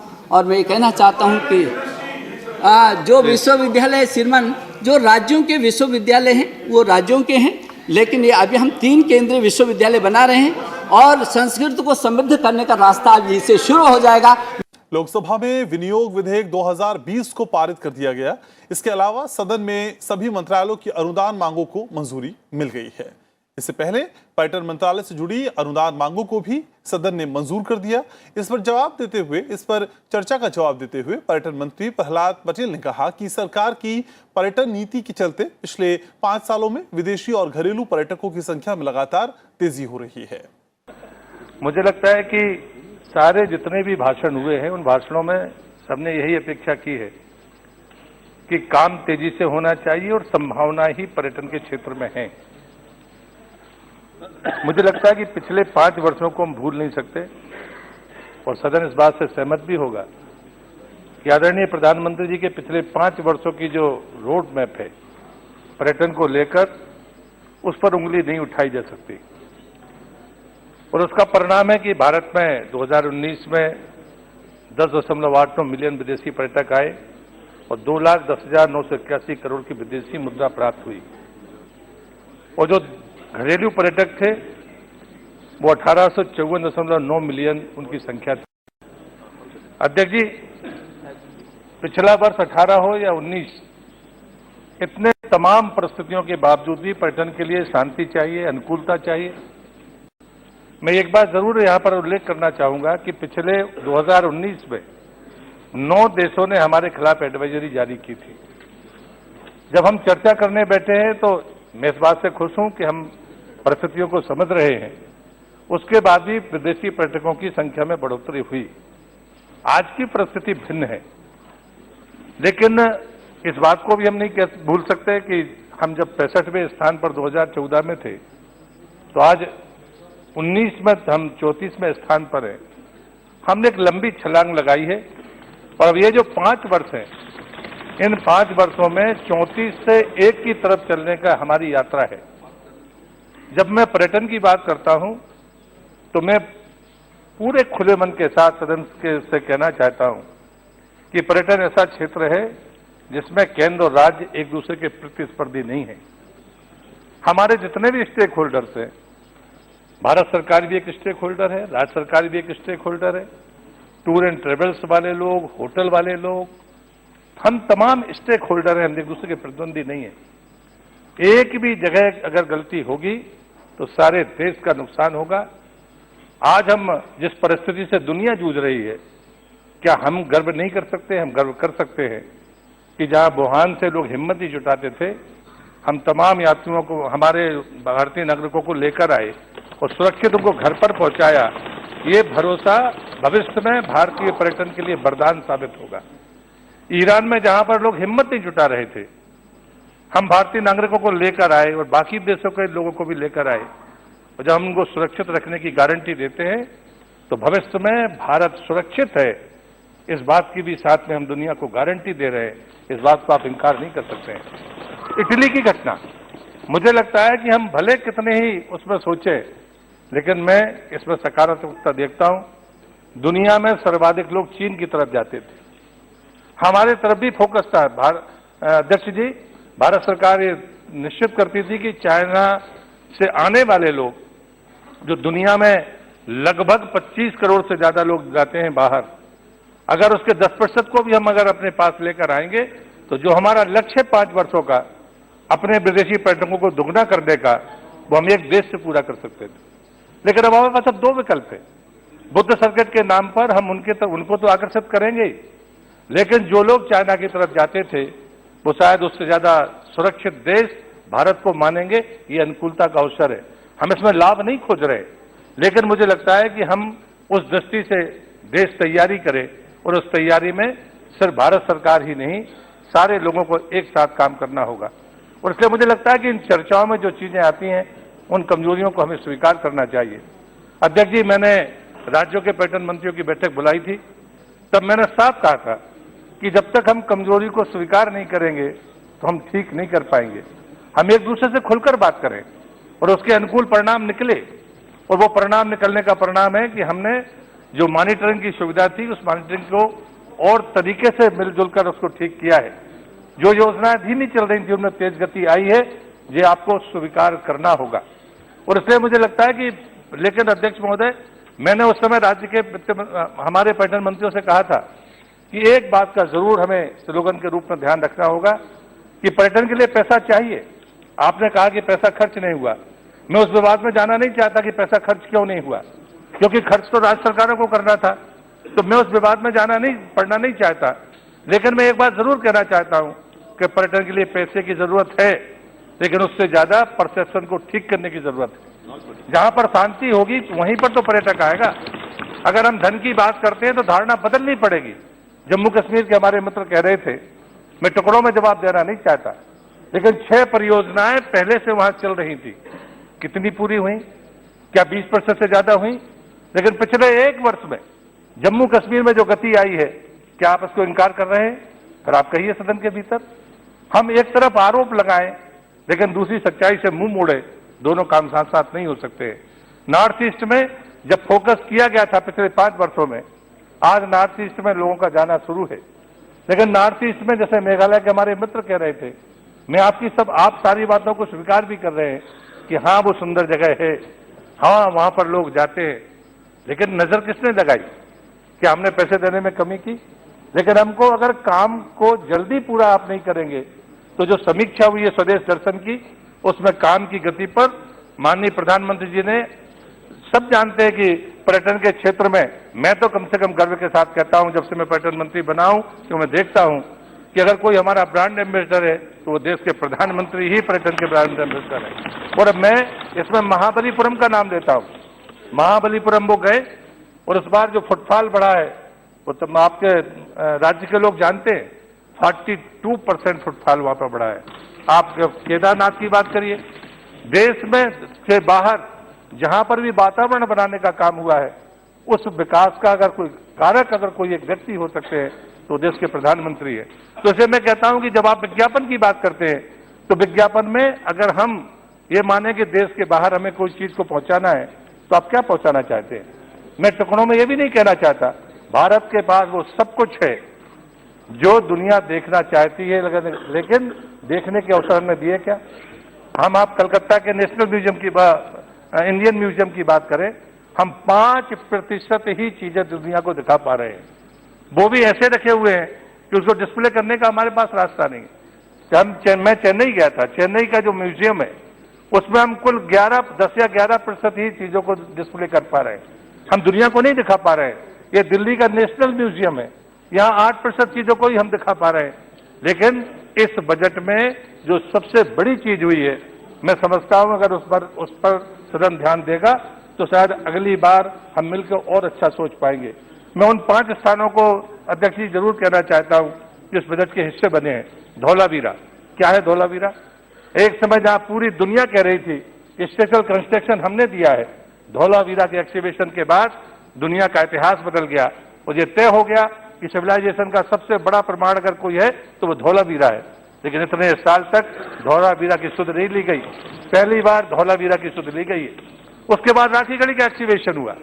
राखीगढ़ी ने यह भी तय कर दिया कि मोहनजोदड़ो और हड़प्पन संस्कृति से पहले की साइड का सिविलाइजेशन कोई है तो वो राखीगढ़ी है। और उसके बाद दुनिया ने उसको मान लिया। दूसरी बार दुनिया का इतिहास बदला, लेकिन वहां संग्रहालय नहीं बन सका। आप जब मैं अभी जाकर गया था, वहां पर कंडे थप रहे हैं जो दुनिया की साइट को आप देखकर आपके आंसू आ जाएंगे। मैं उनका भी याद करना चाहता हूं, डॉक्टर बीबी लाल का, जिन्होंने धौलावीरा का एक्सीबिशन किया था। 99 साल के वो आर्काइविस्ट अभी भी जीवित है। जब मैं उनसे मिलने गया था मंत्री बनने के बाद, तो उन्होंने जो बात मुझसे कही थी कि जब धौलावीरा जाओ तो 50 रूमाल लेकर जाना, इतने आंसू आएंगे कि पहुंच नहीं पाओगे। ये दर्द हमें समझना पड़ेगा कि जिनने 60 के और 70 के दशक में जो काम कर दिया, हम उसको दुनिया को बता नहीं पाए। अध्यक्ष जी, मुझे लगता है अगर देश के प्रधानमंत्री को बधाई देने का दिन है तो मैं मानता हूं कि उन्होंने जो स्थानों को तय किया, धौलावीरा, राखीगढ़ी, हसरापुर, शिवसागर और अदलाचूर, इन 5 स्थानों को घोषित करने के बाद मुझे लगता है कि हमारी दिशा ठीक है, हमें स्वीकार करना चाहिए। म्यूजियम्स को दुनिया देखने के लिए आती है, हमारे पास चीजें हैं, लेकिन दिखाने की सामर्थ्य हमारे पास नहीं थी। मुझे लगता है कि उनको बेहतर करने का काम और राज्य और केंद्र मिलकर ही कर पाएंगे। चेन्नई का म्यूजियम राज्य का म्यूजियम है, भारत सरकार उसको मदद करे और उसके बाद में दुनिया के लोग देखने आएंगे तो वो चेन्नई और तमिलनाडु की बात नहीं करेंगे, वो भारत की चीज को देखने के आएंगे। ये मानसिकता हमको तय करनी पड़ेगी। और इसलिए मुझे लगता है कि जब मैं बजट पर बात करता हूं तो मैं तो सिर्फ इतना ही कहूंगा कि लगातार इन पिछले 5 वर्षों में और इस वर्ष पर्यटन के क्षेत्र में बजट बढ़ा है, लेकिन चुनौतियां भी कम नहीं है। चुनौतियां हैं, इस बात को मैं भी स्वीकार करता हूं, लेकिन कुछ छोटे छोटे प्रयास भी कैसे परिणाम लाते हैं, ये बातें भी हमें देखनी चाहिए। इस सरकार के बनने के बाद 100 दिन के भीतर जो निर्णय लिए गए वो पर्यटन के क्षेत्र में पूरे इतिहास में कभी नहीं लिए गए। 100 दिन के भीतर जो भी स्टेक होल्डर मुझसे मिलने के लिए आए, उनने मुझसे कहा कि जीएसटी घटनी चाहिए, हर पर्यटक पैसे वाला नहीं होता। और बाद में पता चला कि भारत सरकार ने टैरिफ को कम कर दिया, जीएसटी 28% से 18% हो गई, 18% से 12% हो गई। मैं दूसरी बात कहता हूं, जब आकलन आया था जो सबसे सफलतम प्रयोग रहा अध्यक्ष जी, वो ई वीजा का था। उसकी अवधि 1 वर्ष थी। स्टेक होल्डर्स ने मांग की थी कि इसकी अवधि बढ़नी चाहिए, उसकी अवधि बढ़ाकर 5 वर्ष कर दी गई। ये दूसरा बड़ा फैसला था। वहां पर जो शुल्क थी ई वीजा की वो $25 थी, उसको घटाकर $10 कर दिया गया। जो $80 थी उसको घटाकर $40 कर दिया गया। ये तीसरी बड़ी सफलता थी। आदरणीय गृह मंत्री जी यहाँ पर आ गए। 2007 से देश लगातार हर राज्य मांग करता रहा। जब मैंने पर्यटन मंत्रियों की बैठक बुलाई थी तो पूरे हिमालयन स्टेट के किसी भी पार्टी के वो होंगे, उन सब ने मांग की थी कि हमारी पीक्स को खुलना चाहिए। उस कॉन्फ्रेंस के तीसरे दिन गृह मंत्री जी ने सीधे 127 पीक्स को खोला। सिक्किम जैसे राज्य ने तो ये कहा कि हम इतने पीक्स को संभाल कर नहीं रह सकते। ये चुनौती हमारे सामने है। राज्य की सरकार हो या केंद्र की सरकार हो, दोनों को मिलकर 2-3 चुनौतियों का सामना करना पड़ेगा। सरकार ने अपना काम कर दिया, गृह मंत्रालय ने अपना काम कर दिया, लेकिन 3 बड़ी चुनौतियां हैं। यदि हम पीक्स पर सुरक्षित पर्यटन करना चाहते हैं तो हमको उनको इंस्ट्रूमेंटल सपोर्ट देना पड़ेगा। वो विदेश से लेकर आएंगे या भारत देगा। हमें उन्हें ट्रेंड मैन पावर देना होगा। अब हम यहाँ पर ट्रेंड करेंगे या नहीं होंगे तो कोई सुरक्षित यात्रा कर पाएगा क्या? तीसरी है स्वास्थ्य की चिंता कि हम उनको क्या उतना फीडबैक उस स्थान पर दे पाएंगे। ये मैं बोलूंगा, मैं बोलता हूं। मुझे लगता है कि अध्यक्ष जी, ये जो घोषणाएं हुई हैं ये क्रांतिकारी घोषणाएं हैं। हर चुनौती को सामने रखकर उसका समाधान खोजना होगा। हमारे मित्रों ने जो तमिलनाडु से प्रश्नकाल में भी कहा, अभी भी कहा, मैं एक विनम्रता पूर्वक अध्यक्ष जी आपके माध्यम से निवेदन करना चाहता हूं एएसआई को हम अपना प्रतिस्पर्धी क्यों मान रहे? आप खिलाड़ी की बात कर रहे हैं, मैंने समिति बनाई, मैंने कहा है कि जो हमारे टॉप मोस्ट सबसे पुराने विद्वान थे उन 5 लोगों की समितियां बनाई हैं कि जाकर तमिलनाडु के उन लोगों से बात करनी चाहिए। मुझे लगता है कि दुनिया माने तब हमारा एक्सीबिशन, आपकी एक्सीबिशन को कोई नकार नहीं रहा, लेकिन एक्सीबिशन की उम्र क्या होगी ये वैज्ञानिकों को तय करने दीजिए। आखिरकार हमारे कहने भर से तो नहीं होगा, दुनिया माने तभी तो हम मान पाएंगे। इसलिए मैं तमिलनाडु के लोगों से बड़ी विनम्रता के साथ कहना चाहता हूं कि एएसआई को अपना प्रतिस्पर्धी मानने की गलती मत करिए, बल्कि हम सब मिलकर, अगर खिलाड़ी में हड़प्पन काल से पहले की सभ्यता मिलेगी तो संसद को गर्व होगा, भारत को गर्व होगा, किसी को आपत्ति नहीं होगी। लेकिन मुझे लगता है कि उस बात को मुद्दा बनाना, अब जैसे मैंने तो बयान दिया ही नहीं, हमने तो तारीफ की तमिलनाडु सरकार की। अध्यक्ष जी, मैंने प्रश्नकाल में कहा था कि तमिलनाडु की सरकार ने 7,000 मंदिरों की सूची बनाई, वो ऐसा पहला राज्य था। वहां पर एक बहुत बड़े नेता, एक पार्टी के नेता हैं, उनने तमाम विरोध किया। विरोध का कारण आज तक समझ में नहीं आया। आपको भ्रम है तो ये आपकी समस्या है, ये भारत सरकार की समस्या नहीं है। और मुझे लगता है कि मंदिरों की सुरक्षा करने की गारंटी ये सरकार लेती है। प्रसाद योजना इस बात का उदाहरण है।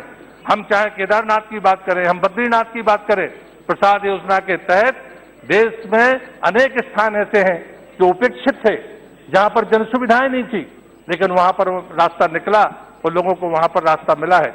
और इसलिए अध्यक्ष जी, इस बजट में मैं ये मानता हूं कि जो बजट इस सरकार ने रखा है वो आगे का रोड मैप तय करता है। जहां सवाल स्वदेश दर्शन का समय समाप्त हो गया था अध्यक्ष जी, लेकिन सरकार ने 1 साल का और उसमें समय बढ़ाया है। मैं सरकार को धन्यवाद करना चाहता हूं कि जो अधूरे कार्य हैं वो पूरे हो पाएंगे।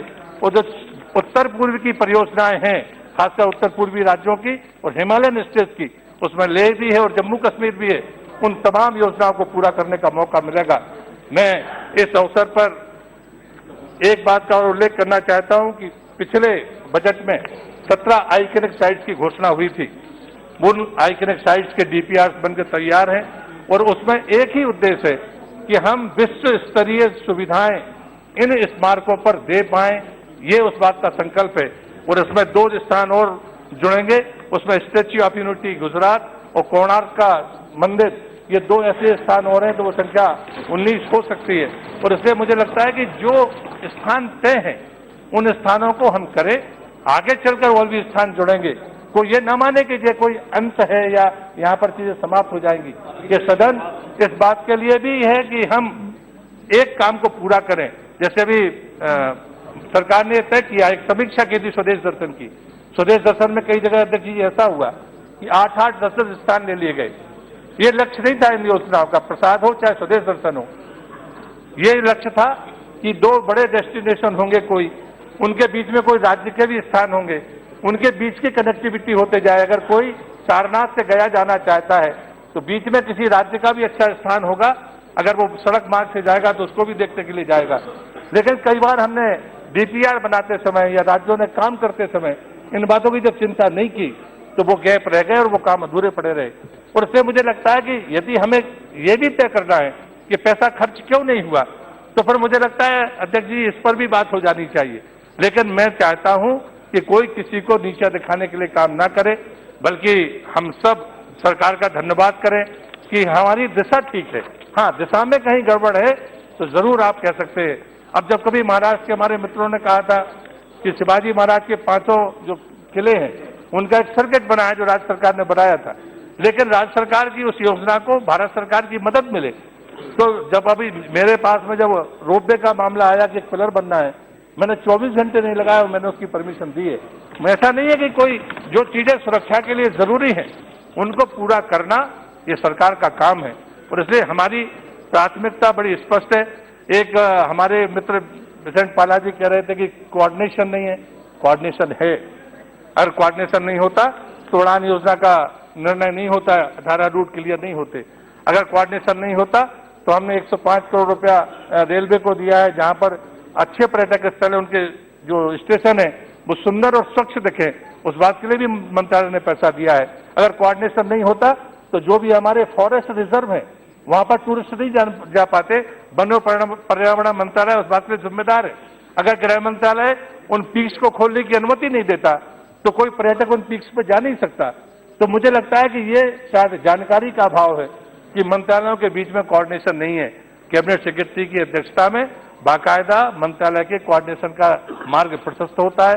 मैं आपसे बड़ी विनम्रता पूर्वक आग्रह करूंगा कि हम देश में भर नहीं, देश से बाहर भी बेहतर काम कर रहे हैं और निश्चित रूप से चाहे वो ASI का काम हो, चाहे हमारे कोई दूसरे क्षेत्र के काम हो, एक छोटा सा प्रयोग हमने किया था अध्यक्ष जी कि जहां पर कोई भी एक स्थान जहां पर विदेशी पर्यटकों की संख्या 1 लाख से ज्यादा है और वो हिंदी और अंग्रेजी में अगर कंफर्टेबल नहीं है तो क्या हम उनके देश की भाषा में साइनेज लगा सकते हैं।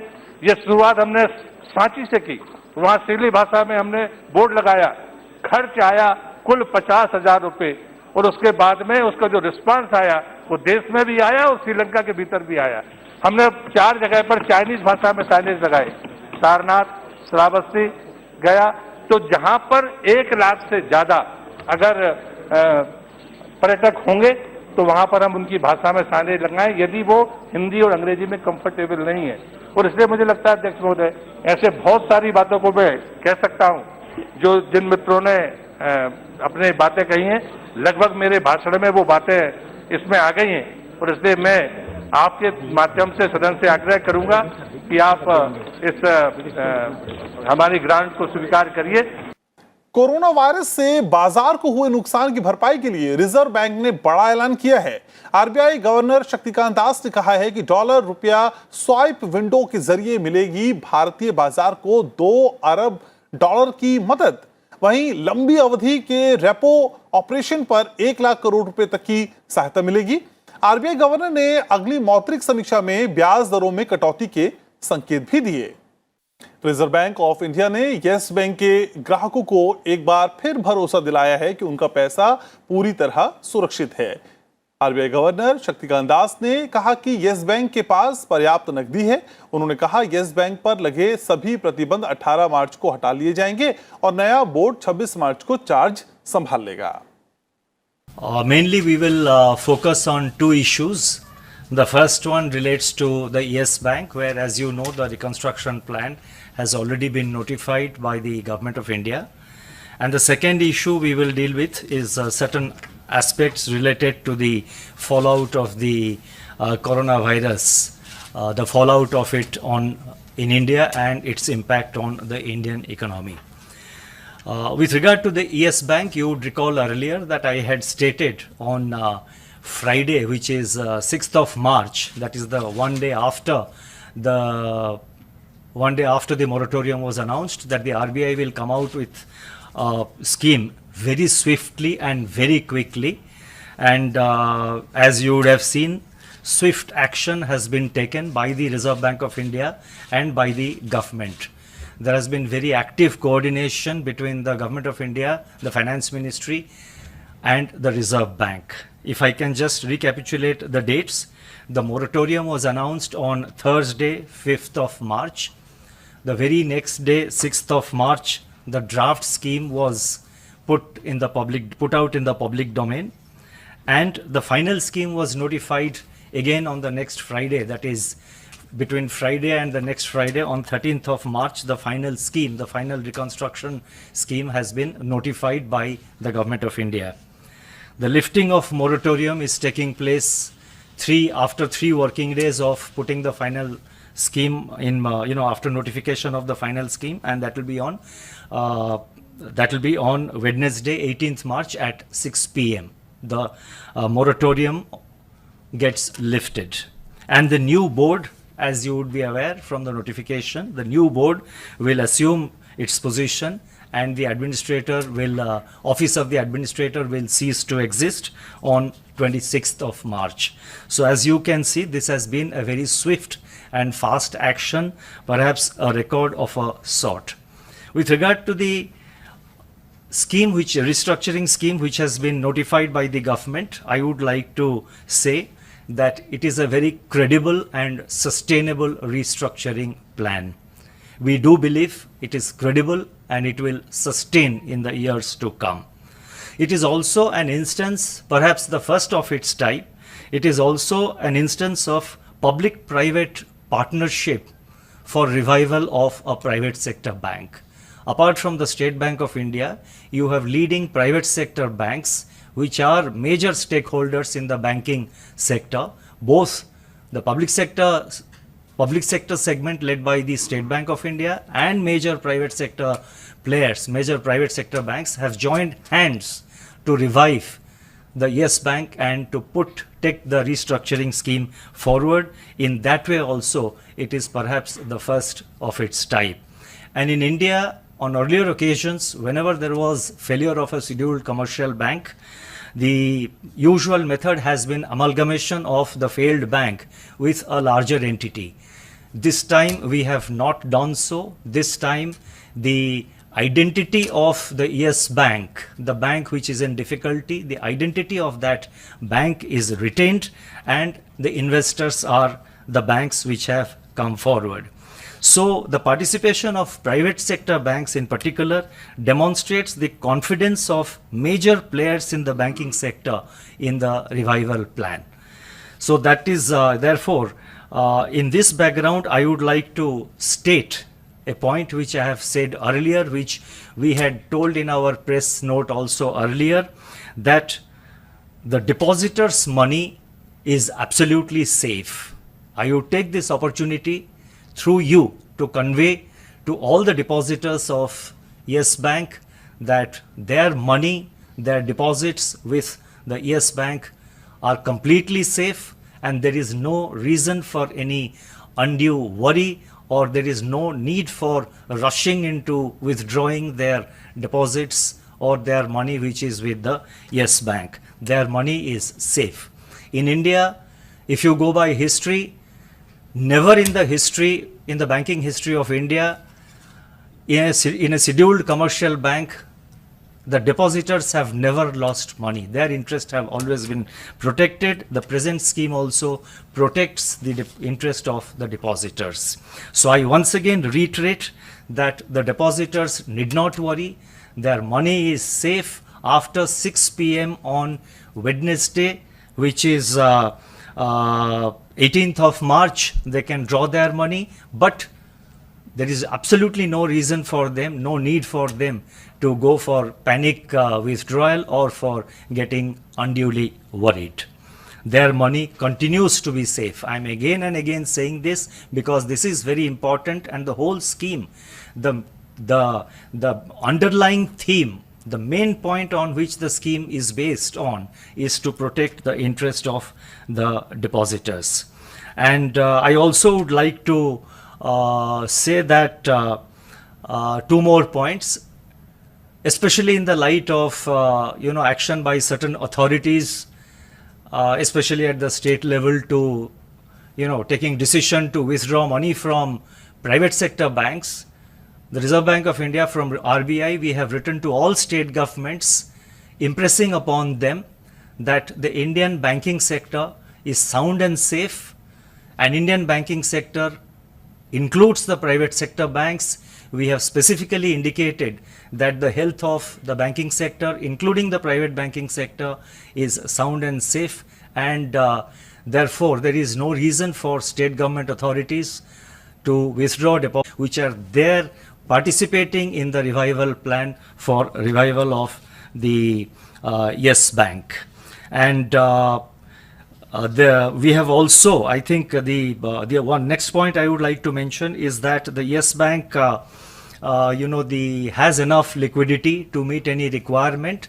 If, I repeat, if there is a requirement, the Reserve Bank will provide necessary liquidity support to Yes Bank to meet its requirements if such a requirement arises. So that is a comforting factor for the depositors, that the Reserve Bank will support the Yes Bank with liquidities if it is required.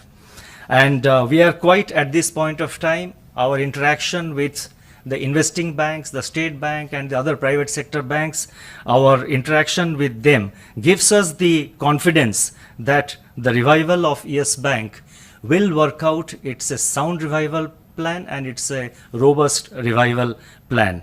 So before I conclude this part relating to Yes Bank, I would again reiterate the depositors to remain confident that their money is safe. Now, coming to the COVID-19 outbreak, I would like to state as follows. The COVID-19 outbreak, now a pandemic according to the WHO, is rapidly evolving into a human tragedy, disrupting economic activity in a wide swath of affected countries. Financial markets across the world are experiencing intense volatility, and financial conditions have tightened worldwide. Policy authorities have responded with emergency measures, and more recently, advanced economies have coordinated large policy rate reductions with activation of swap lines as well as quantitative and credit easing. Tentative estimates of consequent loss of global growth are currently placed in the range of 0.4 to 1.5%. India already sectors such as tourism, airlines, the hospitality industry and domestic trade and transport are suffering a loss of activity. More immediately, spillovers are being transmitted through finance and confidence channels to overseas and domestic equity markets. Forex and bond markets are also not immune to the current volatile conditions. There is considerable uncertainty about the duration of the pandemic, and the currently available estimates of its adverse effects will undergo sizable revisions if this coronavirus persists longer or if it gets contained much earlier than currently believed. It is important to ensure that policy reactions are carefully considered and calibrated so as to assuage sentiment and instill confidence. In this context, the Reserve Bank has been taking several calibrated measures over the past few days to ensure that financial markets and institutions remain sound and resilient, and also to build confidence more generally in the financial system. In fact, the lack of response to our 7-day repo auction of rupees 25,000 crore, which was conducted on March 13th, has reassured us that domestic liquidity conditions remain comfortable. It is important that policy space is used appropriately and is suitably timed to optimize its impact. The RBI has several instruments at its command and stands ready. I repeat, the RBI has several policy instruments at its command and stands ready to take all necessary measures to ensure that the effects of COVID-19 pandemic on the Indian economy are mitigated and financial markets and institutions in India continue to function normally. The level of forex reserves, as you would be aware, remains comfortable to meet any exigency.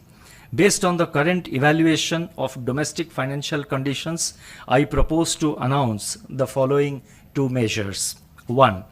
Taking into account the favorable response to the sale-buy swap auctions conducted today and the evolving financial market conditions, we propose to conduct another 6 months US dollar sell-buy swap on March 23rd to provide liquidity to the foreign exchange market.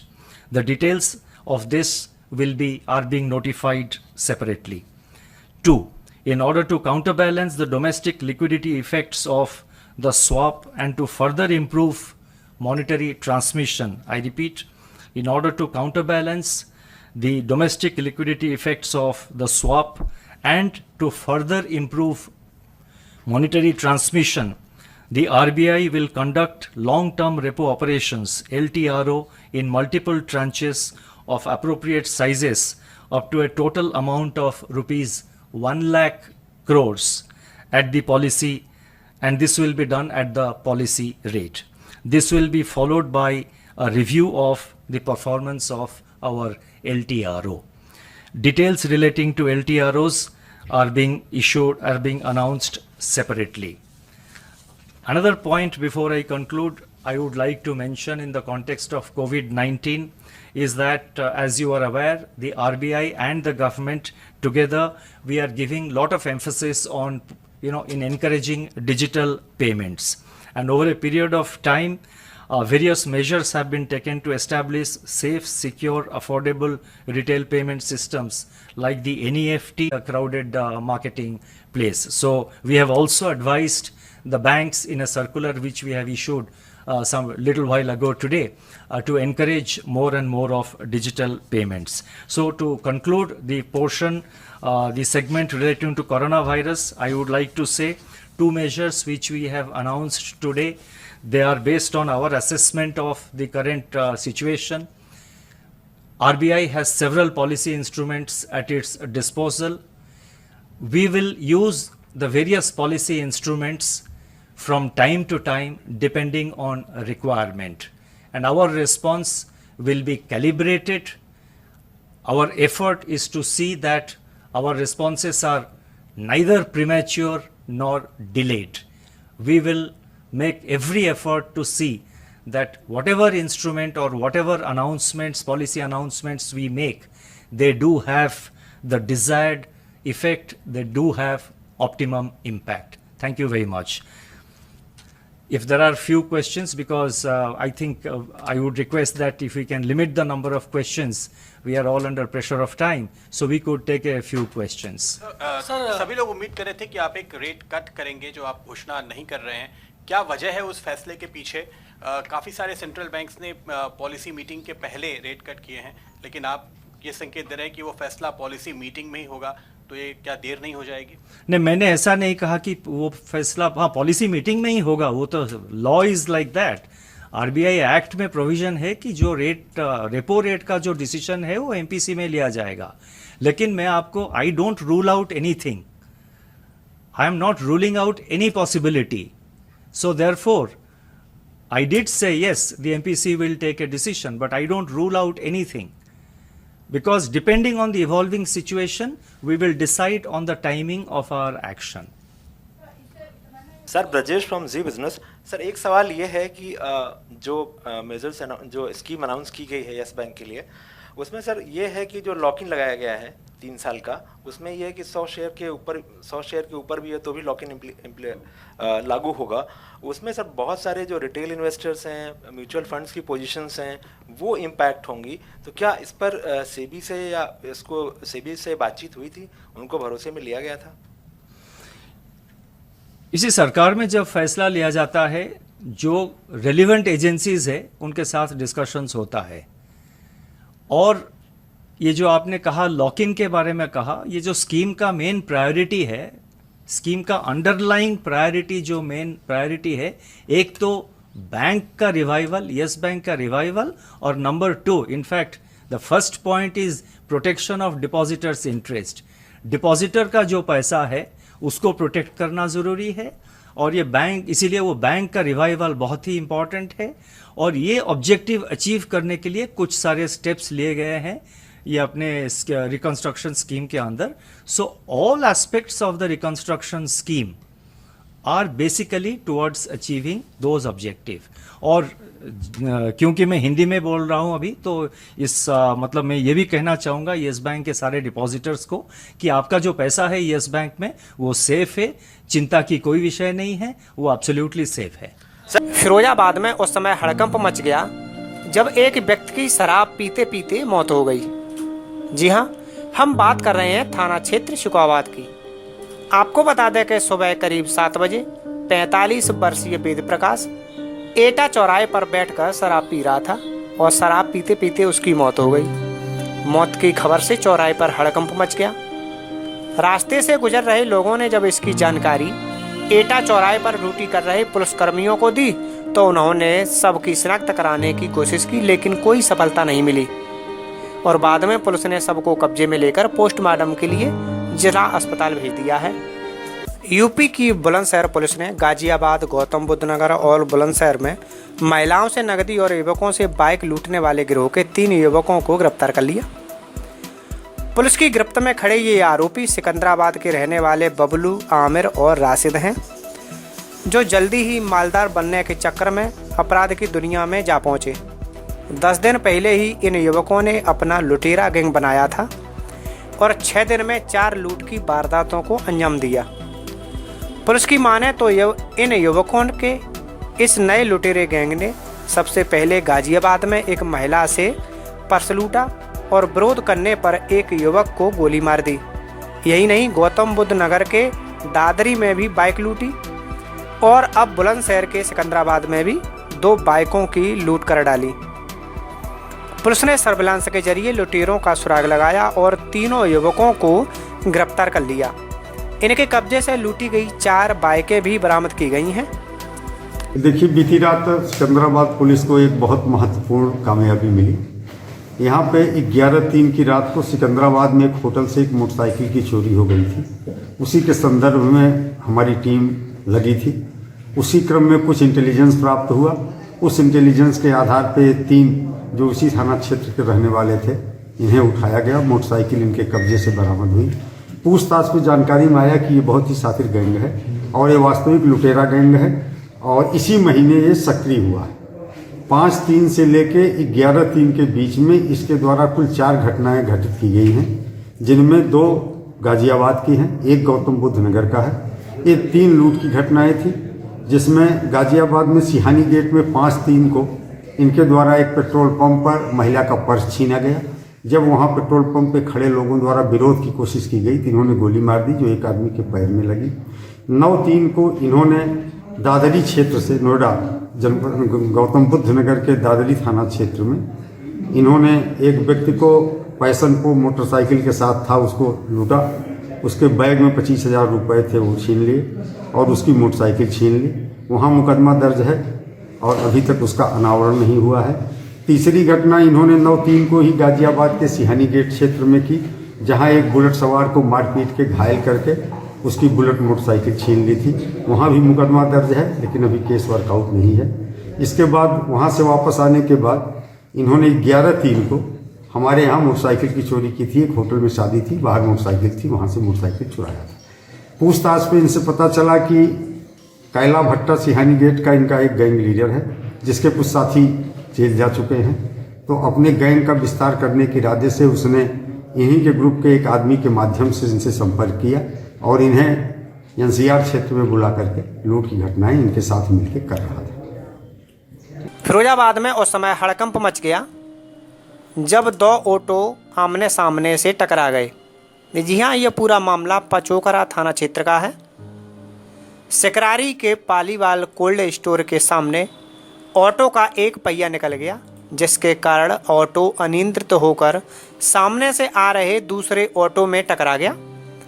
इस घटना में करीब आधा दर्जन लोग घायल हो गए। सूचना के बाद मौके पर पहुंची पुलिस ने सभी घायलों को टूंडरा के सामुदायिक स्वास्थ्य केंद्र में भर्ती कराया, जहां सभी घायलों का प्राथमिक उपचार करने के बाद जिला अस्पताल और आगरा के लिए रेफर कर दिया गया। सर, ये पालीवाल कोल्ड के ठीक सामने 2 ऑटो आपस में सामने से टकराए हुए हैं और उनमें करीब 10 से 12 लोग घायल हैं। हम यहाँ टूंडला स्वास्थ्य केंद्र पे लेके आए, यहाँ कोई डॉक्टर नहीं मिले, फिर हम सीधे आगरा लेके जा रहे हैं उनको। कितने लोग घायल हैं इसमें? करीब 10 से 12 लोग घायल हैं। रास्ते तो हर मोड़ पर बदल जाते हैं, पर दिशाएं कभी नहीं बदलती, जैसे कि हम और हमारा साथ। हर दिशा में आपके बच्चे के साथ, आज, कल और हमेशा के लिए। सील गंगा स्मारक इंटर कॉलेज, मैनपुरी रोड, माड़े, सिकोहाबाद, जनपद फिरोजाबाद।